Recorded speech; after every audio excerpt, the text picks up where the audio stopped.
Hello there, Eagles fans. Welcome back to Philly Eagles Therapy. I'm Basil. I'm Baz. And we're recording Friday, August 8th, 2025, the day after the Eagles' first preseason game of the 2025 preseason against the Cincinnati Bengals. Dad, how you doing today? You know, it's funny. I'm doing great. It's funny how we go, we don't really care if they win or lose. I want to win. I don't care. I want to win. But it's funny because, you're watching the game late going, if they win, if they lose in the last second touchdown and 2-point conversion. No, I want to win, so I'm glad they won. It was exciting. Yeah. I'm glad. Yeah, I know. I agree. Yeah, there was a lot of good to talk about from last night. Some bad. We'll get into all of it on here. We do want to get into some news. Before that, as always, though, I want to give a shout-out to the Philadelphia Eagles fan club of Colorado Springs. Hopefully, I think the second preseason game, we'll let you guys know if we record a preview that will be at Rhino Sports and Spirits. This one was on the NFL Network and aired on NFL Plus, and it wasn't aired until 11 o'clock at night for us. So the next game is going to be on Saturday at 11 a.m. So I think it's charging, right? It is. I think that game's going to be on 11 a.m. Is that correct? It's so funny, too, because I heard one of the guys today, the game's at 1 o'clock on Saturday. That's great. And I'm like, why is that great? That's not great. They should be playing in night games. It should be Thursday, Friday night until the season starts. So, they'll be playing Saturday at 11 o'clock a.m. I'm pretty sure Rhinos will be open for everybody. I'll be at work, but hopefully everyone can get together and watch the Eagles take on the Browns there. Maybe see some Shedeur Sanders against the Eagles. Yeah, be a fun little thing there. Like you said last time, it's going to be the most watched game tomorrow night, I think it is. Tonight. Tonight's game, the Browns game tonight is going to be the most watched preseason game of the season, and then we get them next week. So, it's going to be funny to watch. But we practiced with them this week, Wednesday, Thursday. So, hopefully it goes well, and it's just, guys keep shining. Yeah. It'll be exciting. Let's get into some news. Number one is a non-Eagles related, but we did want to get into it. I posted something about this on the Facebook page last night, and I'm sure every Eagles fan around the world has seen this. C.J. Gardner-Johnson, unfortunately, was carted off the field of practice on Thursday. Of course, C.J. is on the Texans now. Happy to see that the report came back. It's not a torn ACL, but it really was a scary moment for a couple hours there. For me, even, I know he's not an Eagle anymore, but he's one of those players we will always love, we will always be thankful for, and he'll always be remembered as with his time as the Eagles, and I'm sure one day he might even be back with us. But for the time being, happy to see that he wasn't injured, or happy to see it wasn't too serious of an injury, at least not an ACL, so thankfully they were able to avoid that. At the time, I think he couldn't put any weight on it. That was where it was. It's kind of scared everyone, but it's good to see. We don't want anybody injured, especially players that we're still fond of and helped us do a lot of good things. So absolutely. Next, I have Elijah Cooks. So as you all know, if you've been reading reports just like us or listening to the pod, a lot of talks about Elijah Cooks were coming out of training camp. Unfortunately, during last night's game against the Bengals, he was carted off the field.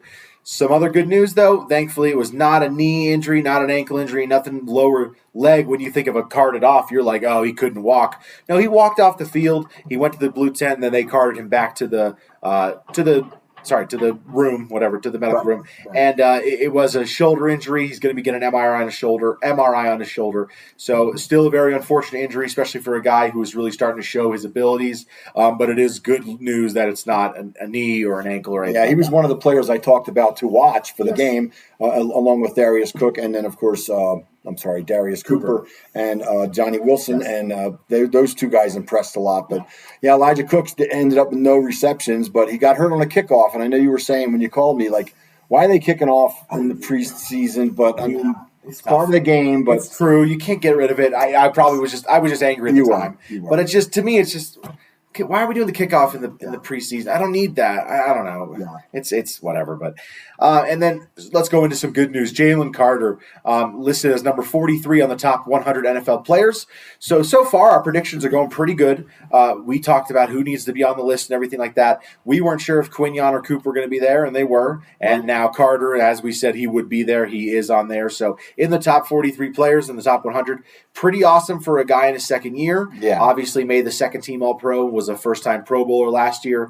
So it's only uphill from here, man. Yeah, I agree. And it's going to be hopefully for many, many years to come. But, that number, I forget what we said when we were talking about it, but I had a feeling it would be in the same range. Yeah. I didn't think it was going to be top 20 because Even if it's just not going to happen. It never works like that. You got to work your way up in this league, and of course, once you get recognized, you can kind of live off that for years too. So, but no, this is definitely a good spot for him to be in. We know we're going to have to pay him in the end of next year, end of this year. So, it's a good thing, And like I said, we still have four guys we think are going to be in there. So 5 guys, I would say for me. So it's the obvious ones: Saquon, Hurts, AJ Brown, Zach Bond is the odd one out. Right. He should be. But, you kind of worry, is he? And then Lane. Lane, of course, is an easy one. Yeah, so 4 100%ers, they are on the list. Right. 1, 99% sure he's on the list. You know what I mean? I agree, yes. All right, let's get into the game last night. So like we said before, good stuff on both sides, bad stuff on both sides. Let's start with the offense, Dan. So in the preview pod that we did for this game, we both chose 5 players. I chose 5 on the defense. You chose 5 on the offense. We're not going to talk about just those 5 players, but we will mention them at least and bring them up. Right. But let's start with the obvious on the offense and the good. And really most of the offense was good until, the fourth quarter when the third, fourth strings are in. Right. Most of the time, the offense was great, and we'll go ahead and mention the name that's really probably trending around Philadelphia community and Eagles community. Tanner McKee, quarterback, third year. Oh, yeah. Dude. He was blowing up on all the Eagles shows today. I mean, how can't you not? 28-25, 252. You're talking about 10-plus yards per attempt. That's incredible. Yeah. Not per catch, but per attempt. Correct. Yeah, so that's pretty amazing. What do you have? Two should have been caught, right? Yeah. So he should have been like 22 or 25. Yeah. A couple right in the hands. Guys didn't drop it. I mean, didn't pick it in. So, but yeah, it's amazing. Yeah, total 3 touchdowns, 2 in the air, 1 tush push, which I posted on the page. Man, who would have thought? Right. But you love it. You love to see it. And no, he's just a player that, I mean, maybe there's a little bit more of an overhype right now, but he deserves it. I mean, he's playing fantastic. Obviously, I don't know if you saw the video from earlier in the week. They talked about the Madden ratings. I saw it, yeah. They asked him, what do you think his rating is? He said 75. They said 61. Yeah. And even I was like, okay, well, 75 is probably too high, but 61 is way too low. The first word out of your mouth was watch the game Thursday night. And I'm not even a Madden guy at all, but I was kind of a stunner to see him that low. Yeah. Hopefully this brings up some numbers for him. It's definitely going to. I mean, he looked incredible. I mean, everything I saw, he was throwing guys wide open, which is something that we talk about when they say that the guy may not have been open, but he throws it to that point where the player's supposed to be. And I mean, Cooper was catching these all night long. It was really, really, really fun to watch. For sure.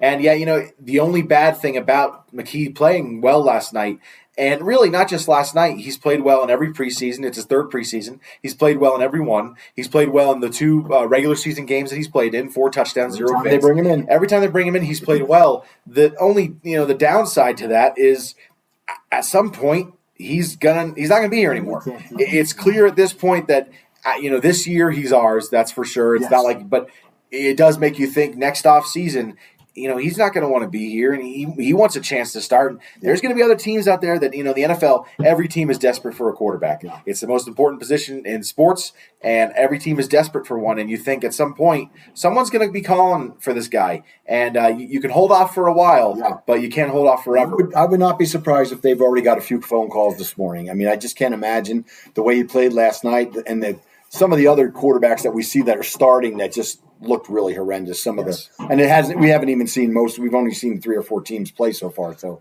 you get past this weekend, and there's probably going to be a bidding war. But I mean, I've heard a few guys talk about it. I wouldn't take anything less than a 1 at this point. Yeah, I know that's ridiculous to some people. They were talking 2, and I'm thinking, why would you want to give them for a 2? We're not giving them away. We need them this year, and then next year we're just going to have to hopefully figure out another backup after this season because there's no way. He's playing too well, and even if he doesn't turn into a long-term franchise quarterback in the future, he's playing too well right now for him to not get a chance at that, and that's the problem. Especially with some of the teams using all these retreads. Yes. Yep. Okay, let's get into some other stuff. Let's get into the running backs, some guys you mentioned. Yeah, we talked about Will Shipley, but that was I was trying to go for the guys that were kind of under the radar, if you will, the guys that we don't really know much about. And really, in the game yesterday, I mean, Dillon did well. He had, 5 carries for 27. Correct. But he did have a few catches, too. Yes. So that was a big surprise, too. 3 for 27. Yeah, I'd be surprised. You wouldn't think to throw. So that's 50-plus yards for somebody who did not play much at all last year, if at all. I don't think not at all. So I mean, that's a good sign for us as far as him being the 2/3 back, and then of course Will Shipley was amazing. He had a big 38-yarder, which I don't really know if it was the running back so much, but the offensive line, second string line, except for one player who was Tyler Steen, who was playing well. We were happy to get some more work for him, obviously. And I mean, he looked great. And on the 38-yard run, I mean, he just crushed the guy. That was his assignment. So it was amazing. Shipley looked like he could have maybe taken it to the house. He put a nice juke on the guy, but they had a little speed to catch up to him. But that was a big one. Yep. And then I wanted to mention also Powell. I always forget how to pronounce his name. Dedrick. No. Shunderick. Shunderick Powell, 6 carries for 32 yards, a 5.3 carry. You mentioned Shipley. He had 7 for 48, which is 6.9. And then A.J. Dillon, 5 for 27, which is 5.4. Even wanted to talk about Robinson, the fourth guy who got in there. Only averaged 2 yards per carry, but he did have a 14 for a long. And, like you said, the offensive line might be the group you have to talk about, really, because I wrote it down. We always talk about the Eagles. They have the best offensive line in football. They might have the best backup offensive line in football. I mean, is it the best second string and third string too? Which just speaks to the coach. I mean, Stoutland, it's no longer a joke. Yeah. The whole Stout University and Stoutland U, and it's not a joke anymore. It's real. But some of the names I heard were Hinton, Lamb, and I mean they were talking about some of these other guys too, and I'm like, these are guys that you just got, and they're playing. And I don't know if they were playing against the first stringers, but they were definitely in the second, third quarter.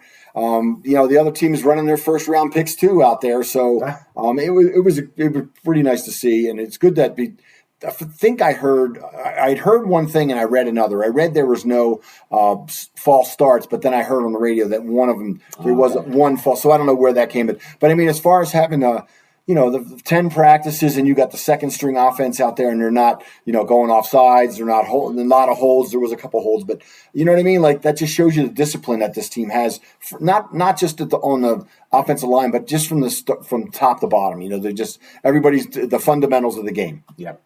Let's move on to the receivers. So the receivers, aside from the quarterback, are really the big story of the game. We talked about Elijah Cooks, unfortunately, not getting a chance to really play at all. But let's talk about 3 other guys who really showcased themselves. Darius Cooper to begin. Incredible. I mean, 6 for 82 and a touchdown, and the touchdown was great.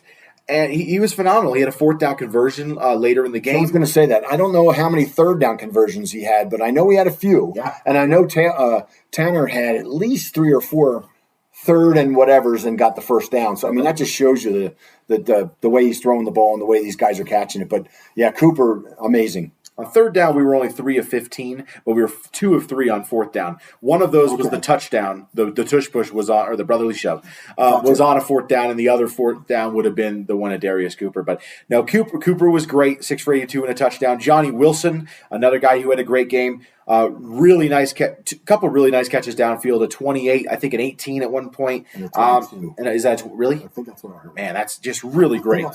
I mean, for a guy who last year didn't have, I think his long last year was a 9. 9. Yes. I mean, and he didn't play much. He was obviously the 4th receiver. Yeah. And they don't play much. They don't play with a lot of receivers on the field often because you're playing with Goddard out there all the time. Right. You're always having Saquon on the field. Gainwell was a pass-catching guy. And then Calcaterra kind of broke through as a guy. I think him making all those catches last night, and some of the catches, the one catch he made was incredible. And the fact that he is one of their better blocking wide receivers in the league, and he's 6'6", 6'7". I mean, he's probably going to make the team right off of that, just this little thing. It was good to see him actually catch the ball because, we know what he could do passing. Now, blocking, now we know he can catch the ball. So yes. And he made a great catch on that first one. Next one I have is Anais Smith. I don't know if you put this as one of your 5 guys, but we mentioned him in the preview. Yeah.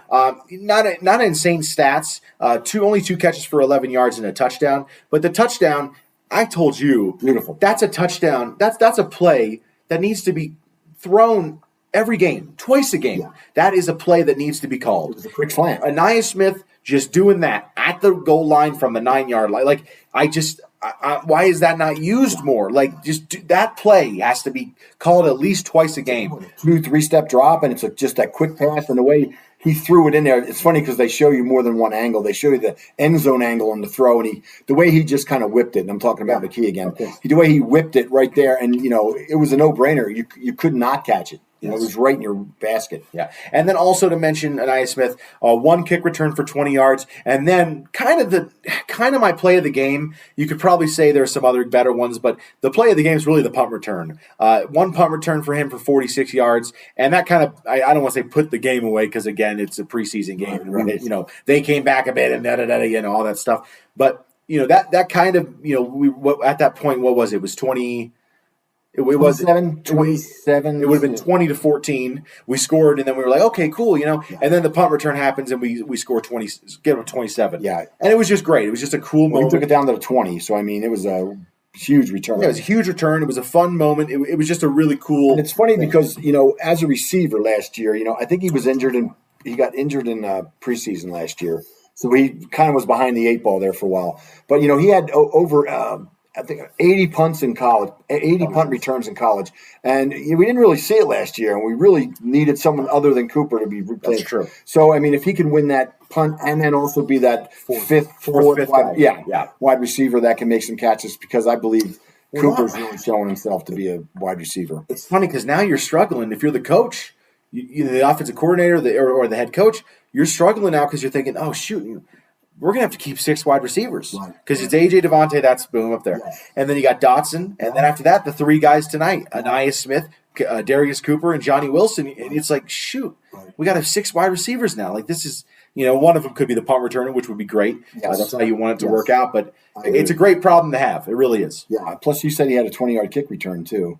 Yeah. Which I didn't see that one, but I know it's hard to watch that. But, it's funny because we really don't have a better than good kickoff return guy. Yeah. We've seen a little flashes last year, but nothing like we want. What Shipley had a big one there in the NFC Championship game, 40-yarder. 40-yarder, yep. So, I mean, but obviously if he's going to be a running back, we want him to be a running back. Yeah, definitely.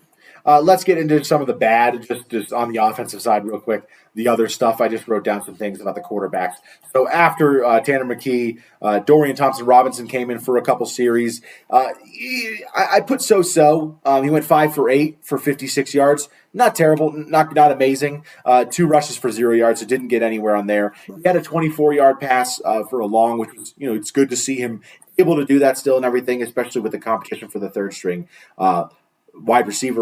Quarterback right now. Sorry, we're watching the game. I saw wide receiver. The quarterback right now. So it's good to see. And I thought he was so-so. I thought he had a couple passes that he left behind guys, threw a little bit too hard, weren't really catchable, So a so-so showing from him. Yeah, bummer. I didn't really get to see much of that third, fourth quarter type stuff. But, I'd heard him talk about on the radio that he was just, like you said, so-so. Yeah. He played good, nothing to write home about. Correct. That's exactly how I felt. Next thing, McCord. Kyle McCord is not Tanner McKee. Right. Now, there was a very clear repetition or pattern that we saw from last couple of years ago when we drafted Tanner McKee. Right. And it was clear that Kyle McCord, he's that guy that we're drafted in the 6th round, 7th round, that area there. Let's get him on the roster, keep him on the 3rd string, let him develop and see. Maybe one day when McKee is gone, he'll be the McKee and he could be the backup and everything. As of right now, it doesn't look too good. I'm not seeing it. He went 1 for 5 with 1 pick, which turned into a pick 6 because the 3rd string offense doesn't know how to tackle, of course. Yeah. So it was tough. But McCord, he didn't look great. 1 for 5 and an interception, like I said. Dropped pass or something. Yeah, it was. It wasn't like a awful throw, but it was still the rest of his passes were awful themselves. So I hadn't seen him run either. So you were telling me about it. So, it wasn't great to see. Maybe, still give him some more time. You do wonder what the Eagles are going to do here. Do you keep Dorian Thompson-Robinson on the roster as the 3rd guy? Right. Or do you drop him, try to get him to the practice squad because no one's probably going to assign him, and then keep Kyle McCord as the 3rd guy? Yes, it's a struggle because McCord's probably more likely to get signed, get taken off, claimed off waivers and everything like that. Because he's so young and he's a rookie, and people, they'd like to see that over a Dorian Thompson-Robinson who's been in the league for 3 or 4 years. What I mean? Even though he's been fantastic, he's at least got the experience. Exactly. Which is what you want with a quarterback. Yep. All right, let's get into the defense, Dad. So, that was your side, so you and all that. So I'll get into my side here, but let me get with the positives. let me start with the ultimate negative. Really the worst part of the entire game, what we've all kind of walked out of this game with. This team does not have a number 2 cornerback right now. Obviously, we got Quignon on the one side, and then Cooper DeJean playing at the safety and come down for the nickel. But as far as the corner opposite Quignon, we do not have a number 2 cornerback. Searching, yeah. I mean, this was tough. Ringo was really bad. You try to give him some grace because he's playing against the best or the second best wide receiver in the league. But when you play in the NFL, you got to face those guys. Yeah. So there's no really excuse there.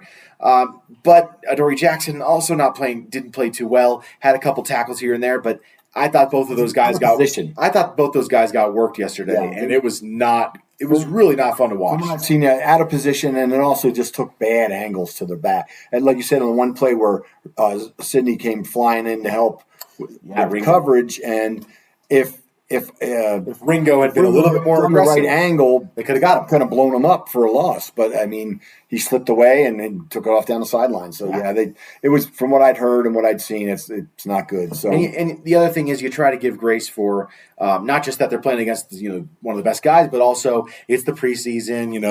That they're just kind of, maybe they're just going through their steps. Well, that's not a luxury they have. Yeah. They're fighting for not just a roster spot, but a starting position on a Super Bowl winning team. Yeah. And I know the big theme of this offseason and this new year is, last year's over, and a lot of the guys, we're not defending anything. We're not looking to repeat anything. We're just trying to be the best we can. Right. That's great, but there is a level that you have to play to, and I think Ringo and Adoree Jackson, if that is the thing, if it's they weren't playing as hard because it's the preseason, that's not okay. They have to play like this is their last game ever. I agree. We need more from them. So that's why we brought in Bennett, right? Yes. So hopefully that's going to be that little extra push. They were pushing each other, and you'd heard that they were switching off. Adoree Jackson had like 7 and with the firsts, and then Ringo had like 3 or whatever practices with the first. But they definitely need to do something because it just was an ugly look. And again, they were against the first team. They were playing against the first team offense. We necessarily didn't have our first team defense out there, but still, the quick out passes, they got to be covered tighter than that. So. Let's get into the positives now. That was really my only negative of the defensive side. The rest of it, I thought was pretty good. I have right here Gabe Hall and Ty Robinson, the 2 interior defensive linemen. They played great. Those are the guys that are fighting for that 4th and 5th spot on the defensive lineman rotation, especially with Thomas Booker gone. I thought they played really well. Robinson had a sack at one point, and Gabe Hall had a couple good tackles and stuffs up the middle. And I thought they both did a really good job against the run in the middle. I heard Ty Robinson gave a little bit of credit to Gabe Hall on his sack. Yeah, it was a good stunt. Whatever the stunt they did or whatever. And, then he also talked about Robinson. He didn't land on the quarterback. He did a nice tackle and got right up and just got out of there. No penalty kind of thing. Yes. He didn't land his weight on him or try and rough him up. He made the tackle and got up and got up and got out of there. So correct. Good play. Trotter was out there to start the game. It was out there for really most of the game. I don't know if he ever even actually left the field. I don't have a snap count in front of me. Right. But it seemed like he was out there at least till the 3rd or 4th quarter.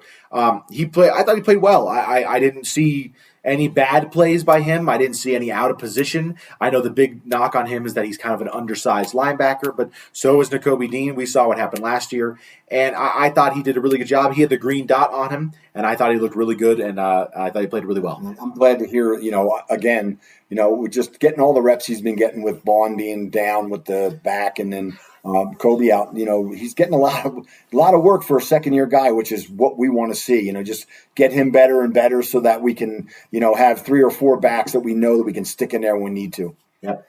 And the next one I wanted to mention, Patrick Johnson, outside linebacker guy who was with the team for quite a while, left to go or got cut last year and got signed by the Giants. And still got a Super Bowl ring. Good for him for playing for us for one game. But he's back on the team again now. And let's talk about his series. He had a play, had a sack, really good sack against the quarterback. Unfortunately, as they're showing the replay of it, they go, looks like there's a flag downfield, so it's a first down. And you're like, wait, what?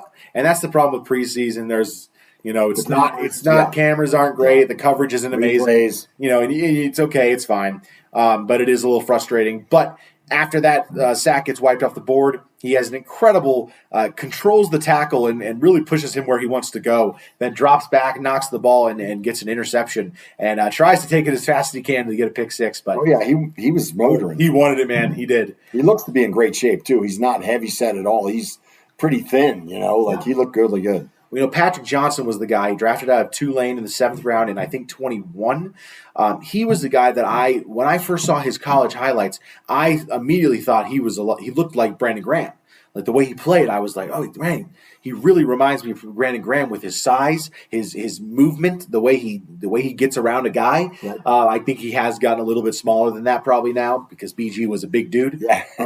But yeah, so I'm excited to see that, and we'll see if he can fight for a spot on the team. Yeah, I think, he's also a great special teamer from what they were talking Definitely. about. So, he's probably got a role, but there's only 53 guys, depending on how we do it, which we're probably going to do our projected 53 here in a week or so. I would like to do that. Yeah, we're going to figure it out. And, you got to probably see another game first so we can see, what linemen and what, who we think was going to make it.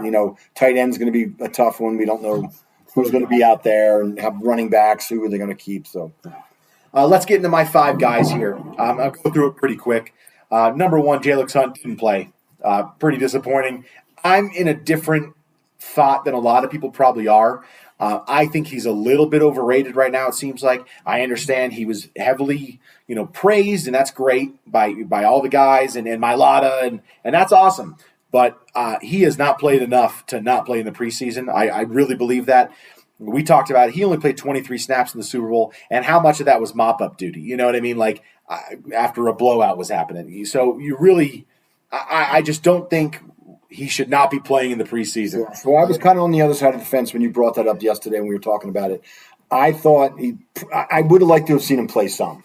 Maybe the first drive, like they do with some of their running like Tyler Steen played that first, the first drive, if you will. I would like to see him get a little bit of work, but I think they think he's earned it, and he's good to go. So yeah. All right, next, Jahad Campbell. I thought he looked good. Dropped a pick at one point, unfortunately. He was really upset. He was so mad. Right in his hands. He should have had it. Yeah. Other than that, I thought he was okay. Had a couple was in on a couple tackles here and there. Nothing really stood out as amazing or anything like that.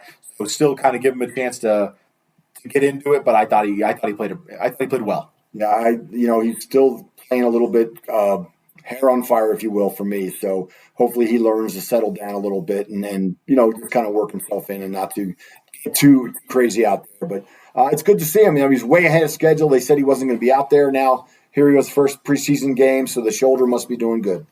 Next guy I wrote was Sidney Brown. I thought Sidney Brown played well. I don't know how much he played. It seemed like he was out there for quite a while. But early on, I thought he made a really good play. Unfortunately, he didn't get the tackle. And it was the play that Ringo we talked about. Yes. Ringo couldn't get up there and make the tackle, make the stop. But I really liked Sidney Brown's aggressiveness. I like his hit on his brother. He had a nice tackle there. And I liked that he attacked on that wide receiver screen, the wide receiver bubble. Even though he didn't make the tackle, it was unfortunate, but he still, I thought he did. I liked seeing that from him. I think it was important we saw that from him. There was also a little under the nest play that I heard that Ty Robinson, he sniffed out a screen pass. Now, again, I didn't see that particular play, so I'm going to have to look for it when I'm rewatching the game. Gotcha. But I'd heard that he was he kind of got in kind of quick, almost like he beat his man and it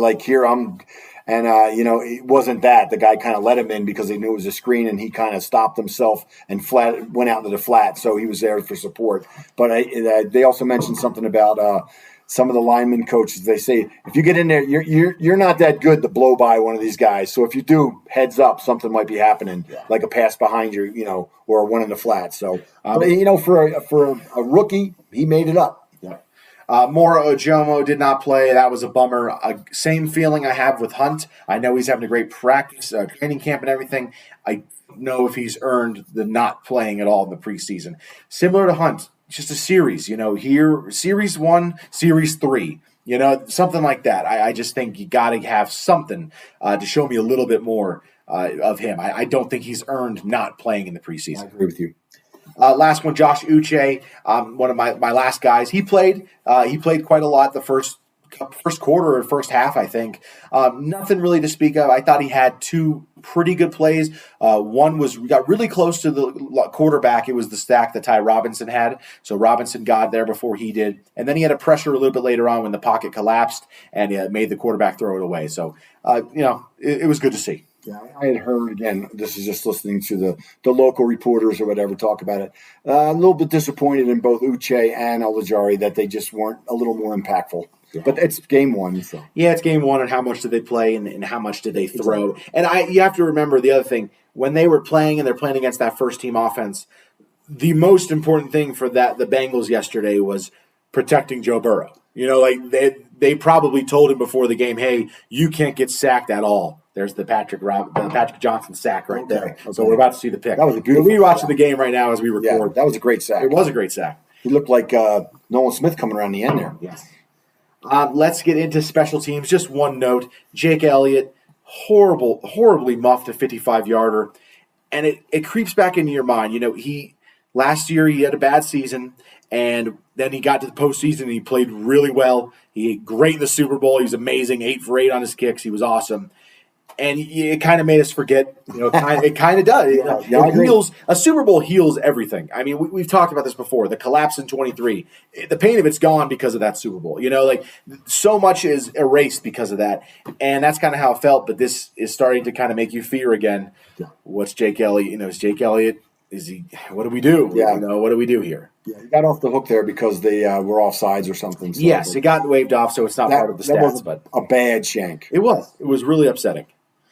All right, I've got nothing on any other non-Eagles news. Do you have anything else to mention? The only special teams thing I heard was late in the game, Braden Mann kicked a 65-yard punt. Oh. Late in the game when, they had a chance, and he pinned him inside their own 20. Okay. And that kind of put the game away. There was only a couple minutes left. But Braden Mann also kicked a field goal. That's the point. Was it an extra point? Yeah, it was. I'm sorry. Yes. He did kick an extra point, so good for him. It's good to know. It's cool. I saw a video about them swapping for that and everything. So Jake held the ball and Braden Mann kicked it, which is pretty cool. So nice. All right, let's get into some other sports real quick. Or actually, before we even do that, there was other games last night. The Bengals and the Colts, didn't watch much of that. The Raiders and Seahawks came down to a blocked field goal at the end, which was kind of funny. And then tonight we got the Lions and the Falcons. They're not going to be on TV though for us. And then the Panthers and the Browns will be on NFL Network at 5:00. So that's going to be the one. I'm definitely going to be jumping on that to see what Shador's got. Shador, yeah. I'm part of the national audience. I'm a sucker for it. Yeah, I am.